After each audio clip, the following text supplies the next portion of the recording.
சிவா திருச்சிற்றம்பலம். இனிய விநாயகர் சதுர்த்தி நல்வாழ்த்துக்கள். நம்ம விநாயகர் சதுர்த்திங்கிறதுனால ஒரு செய்தி சொல்ல போகிறேன். நம்ம சுந்தரமூர்த்தி நாயனாரும் சேரமான் பெருமாள் நாயனாரும் கைலாய காட்சியை பார்க்கறதுக்காக ரொம்ப அதிவிரைவாக போய்கிட்டு இருந்தாங்க. அப்போது அங்கே விநாயகருக்கு பூஜை பண்ணிக்கிட்டு இருந்த அவ்வைக்கு அந்த விஷயம் தெரியுது. உடனே அவ்வையும் சரி நம்மளும் இவங்க கூட போய் கைலாயத்தை பார்க்கலாமேன்னு நினைக்கிறாங்க. உடனே பூஜையை சீக்கிரமாக செய்ய ஆரம்பிக்கிறாங்க. நம்ம விநாயகர் கேட்டார், என்ன அவ்வையே, இன்னைக்கு என்ன பூஜை வேகமாக நடக்குது?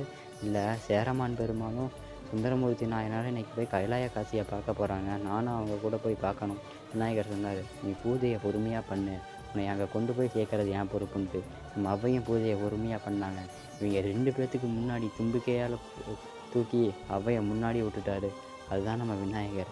என்ன கேட்டாலும் அதை கொடுப்பார் அவர். அது மட்டும் இல்லாத சிவபெருமான் மாதிரி நல்லா சோதிக்க மாட்டார். எளிமையான தெய்வம். சிவா திருச்சிற்றம்பலம்.